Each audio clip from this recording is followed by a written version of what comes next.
but I was in India for a week in November, and it just seems even more attractive than ever to me. So thought I'd come back with this one more time. So let me just kind of drill down here. What is it? It's an investment holding company whose objective is to achieve long-term capital appreciation by investing in public and private companies in India. A little bit of background. So Fairfax Financial started this company. They're the largest shareholder. They have an excellent long-term record in India.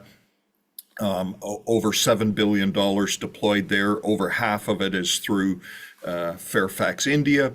So Fairfax India went public early 2015. So it's approaching its 10th anniversary. As mentioned early, Fairfax Financial is the largest shareholder. They own 43.4%, and OMERS, the large Canadian pension plan, owns another 15%. Would be remiss if I didn't point out they have great on-the-ground resources through Fairbridge Capital in Mumbai, run by Sumit Maheshwari and his team. They are doing a lot of the due diligence and sourcing and, monitoring work on behalf of Fairfax. And so the only other thing I should point out here is, this is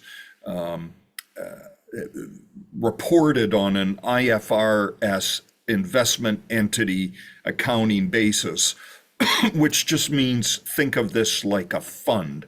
And so, the public investments that they own are mark-to-market bid, and then the private investments they own, there's an attempt to come up with a fair value. The methodology they use at every quarter is laid out in their reports and is quite comprehensive. So I will just say book value per share is a rough, actually should say very rough proxy for intrinsic value. And certainly we'll get into this later, but I believe, that the private investments have been very conservatively marked, and, even in the public investments, although, the price visibility is clear, I think, they own some pretty good businesses that can continue to compound in the years ahead. So a little bit of background, I'll just say I think Fairfax India's got a unique business model in the sense that they're not a mutual fund, if you will, or a public investment fund. They're not a private equity fund. They can do both private or public equities. They can purchase debt instruments in India. They can go for significant ownership, controlling ownership, or they can make a portfolio investment. And, they recently disposed of their interest in the National Stock Exchange, and they only owned a 1% holding in that business. They have the ability to partner with quality investors, and certainly OMERS has been a longtime partner. And so if something's too big, they can certainly partner with others to purchase something. It's got a flexible capital structure. All I mean by that is they can issue shares, they can issue debt. Importantly, they can also buy in shares when they think the share price is cheap. And most importantly, this is a long duration asset with no defined end date. And so I think that's a competitive advantage over lots of private equity firms. And so, I just would say I think they have a pretty unique business model here. So some basic data: the price at the end of December, market price was $16.01. All these figures are in US dollars. 135 million shares outstanding at September 30th. That has come down in the fourth quarter. And certainly when they report their year-end results, they will be under 135 million shares outstanding. So market caps, call it 2.2 billion.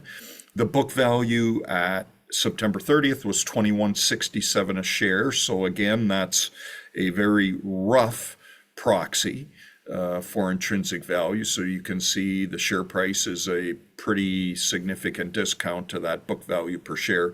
And total cash and investments of about 3.7 billion out of the 7 billion that Fairfax Financial has deployed in India.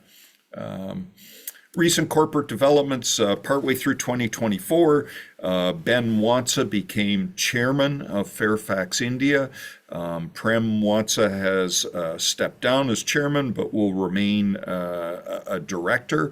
Gopal Soundarajan took over the role of CEO from Chandran Ratnaswamy. Chandran will continue as executive vice chairman. I think the read you should have on this is, they're thinking about the future, and they've got a capable bench here. I'm very excited about both of these individuals. Ben has a terrific track record in India. Gopal has a terrific track record in India. So very excited about that. They recently purchased a 65% equity interest in Global Aluminum. That was completed in October.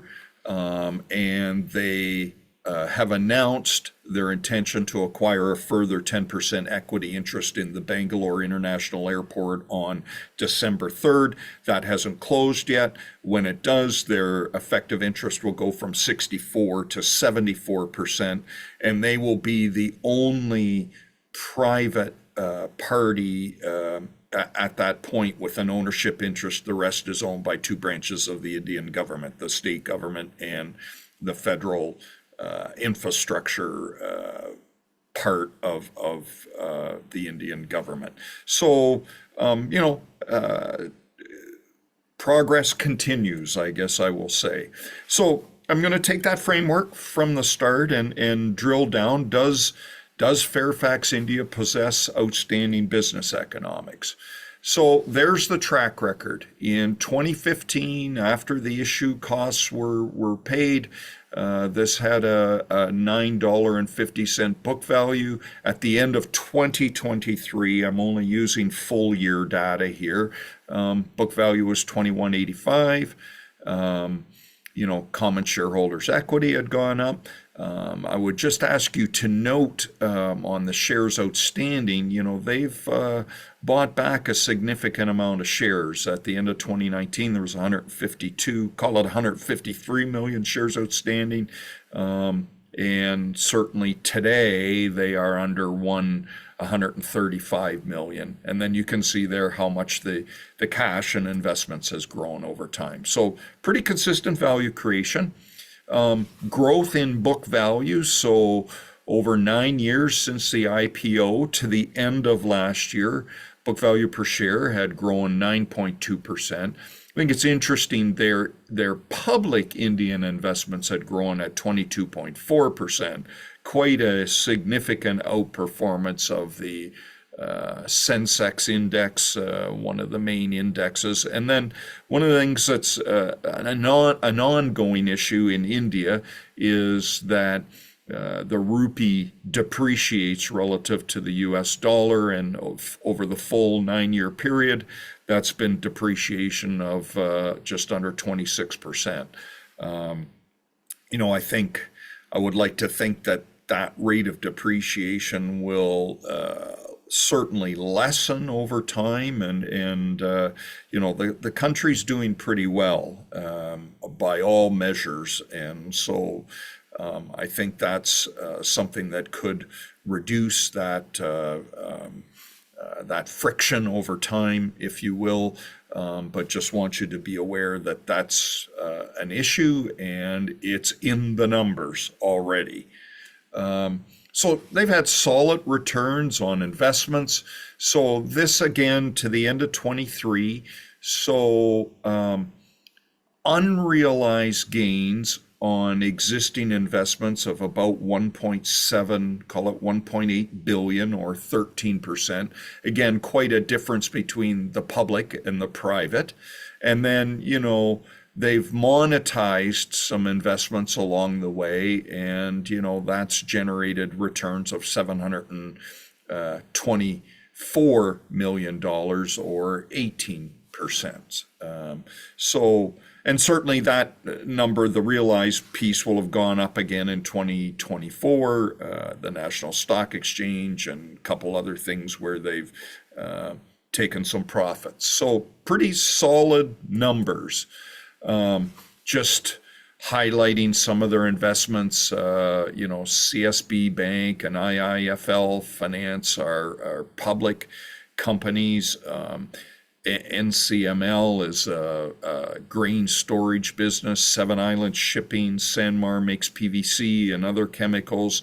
Janex makes electrical adapter units, and it's a smaller company in the universe today, but growing quite dramatically. So a little, just taking the earlier data and trying to slice it a couple different ways so that you can get a sense of this. So about 30% of the portfolio at September 30th is public investments, 62 is private, and just under 8% in cash. Here's a summary of their biggest investments at September 30th. You can see Bangalore Airport is far and away the biggest investment. That's the carrying value for 64%. And as mentioned earlier, they've made an offer to buy another 10%